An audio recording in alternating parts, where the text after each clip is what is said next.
She arrived as a contradiction the world could not let go of, and spent 60 years holding the world's most powerful families hostage.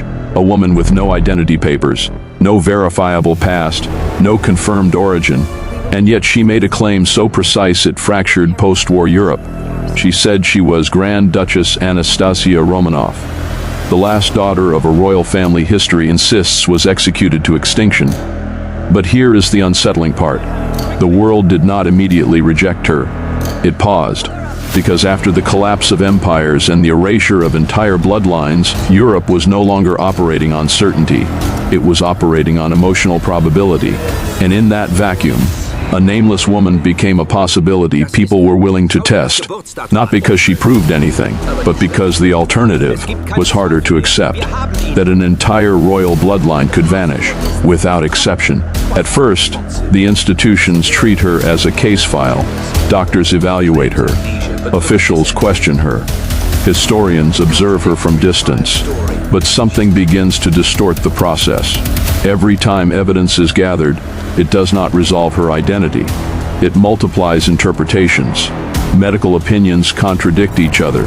Witness accounts diverge, and documentation, the one thing meant to stabilize truth, becomes part of the confusion. Because she does not behave like a typical impostor. She does not oversell. She does not overperform. Instead, she exists in fragments. Sometimes precise, sometimes uncertain, sometimes disturbingly consistent. And that inconsistency creates something powerful.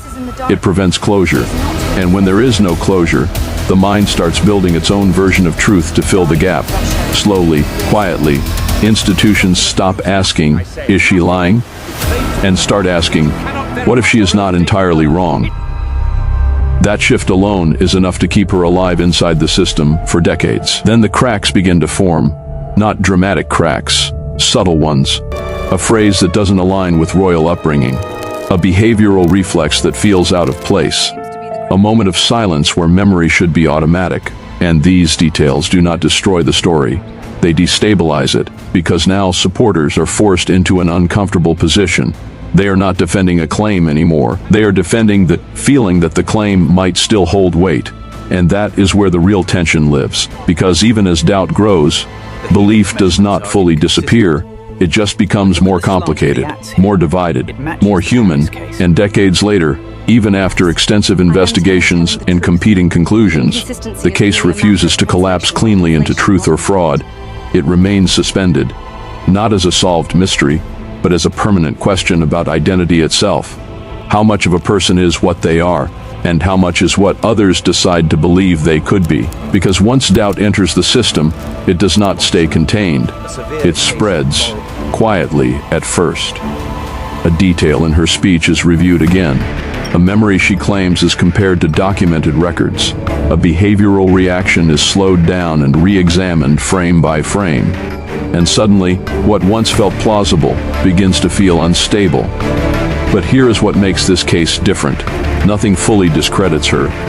Not cleanly, not completely. Instead, every piece of evidence introduces a second interpretation, a contradiction, a possibility.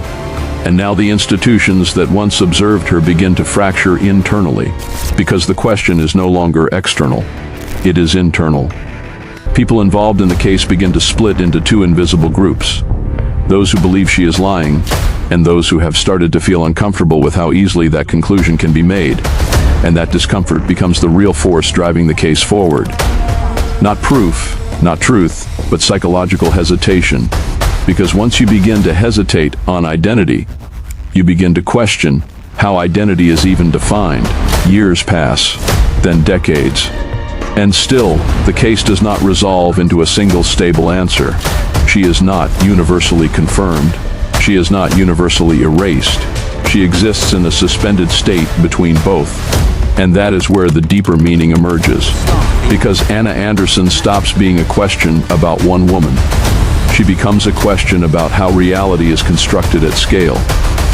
If enough people examine a claim and still cannot agree, then truth is no longer just about evidence. It becomes about collective agreement under uncertainty. And that is what makes the case linger long after the arguments end. not because it was solved, but because it exposed something uncomfortable. How easily identity can become negotiable when certainty is no longer available. And even now, long after the voices have gone quiet, the question still remains: when truth cannot fully stabilize, what exactly are we all living inside of? Drop your thoughts if you're also starting to question what we think we know about history, identity, and reality. And subscribe, because reality fractures only get stranger in this space.